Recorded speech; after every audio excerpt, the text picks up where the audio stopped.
আসসালামু আলাইকুম everyone, welcome to মিথিস blog. আজকে আপনাদের সাথে খুবই ইউনিক একটা রেসিপি শেয়ার করব। রেসিপিটি হলো লইট্টা মাছের ঝুরি।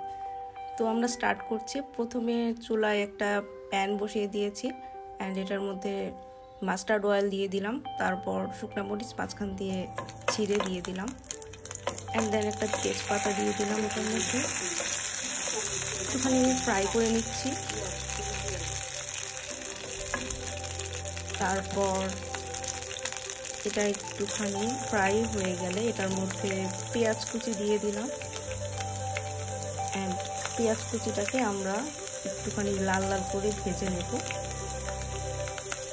তারপর এখানে আদা রসুনের পেস্ট দিয়ে দিয়েছি, হলুদের গুঁড়া দিয়েছি, মরিচের গুঁড়া দিয়েছি, মানে আমরা নর্মাল যে মশলাগুলো ইউজ করি, সল্ট দিয়েছি অ্যান্ড দিয়ে মশলাটাকে সুন্দর করে কষিয়ে নিয়েছি। ও একটা গার্লিকের ছোট ছোট কুচি কুচি করে গার্লিকটা এখানে ইউজ করেছি অ্যান্ড একটু কাঁচামরিচ দিয়ে দিয়েছি অ্যান্ড মশলাটাকে খুব ভালো করে কষিয়ে নিয়েছি। এই যে ভিডিওতে দেখতেই পাচ্ছেন আমি খুব সুন্দর করে মশলাটাকে কষিয়ে নিয়েছি অ্যান্ড দেন আমি এখানে লইট্টা মাছগুলোকে রেডি করে রেখেছিলাম সেটা আমি দিয়ে দিচ্ছি একটা একটা করে। লইট্টা মাছগুলো দিয়ে দিচ্ছি অ্যান্ড দিয়ে দেওয়ার পরে আমি এগুলোকে ঢাকনা দিয়ে ঢেকে দেব। অ্যান্ড এই রান্নাটাতে আমি কোনো রকম পানি ইউজ করব না, কারণ আপনারা সবাই জানেন যে লইট্টা মাছ একটু সফট টাইপের হয় অ্যান্ড এই ঢেকে দিলেই দেখবেন বেশ পরিমাণ পানি উঠে গিয়েছে এটার মধ্যে। তো আমি এক্সট্রা করে আর কোনো পানি ইউজ করব না।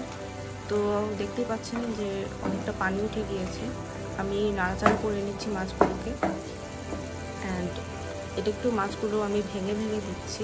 অ্যান্ড আপনারা সবাই জানেন যে লইট্টা মাছে কিন্তু কাটা থাকে না, জাস্ট মানে একদম বেশি কাটা থাকে না, শুধু সিঙ্গেল একটা কাটা থাকে মাঝখানে।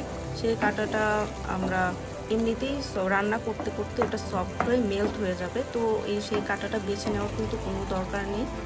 তো দেখছেন আমি একটু নাড়াচাড়া করে নিচ্ছি।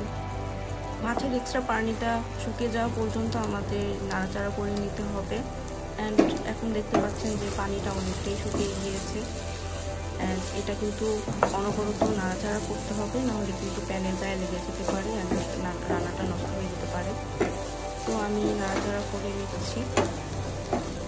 লইট্টা মাছটা কিন্তু সামুদ্রিক মাছ। এই মাছটা আমাদের খাওয়া খুবই ভালো, মাছটার মধ্যে ভিটামিন ডি আছে। তো আপনারা ট্রাই করে দেখবেন, এই রেসিপিটা কিন্তু অনেক বেশি টেস্টি হয়।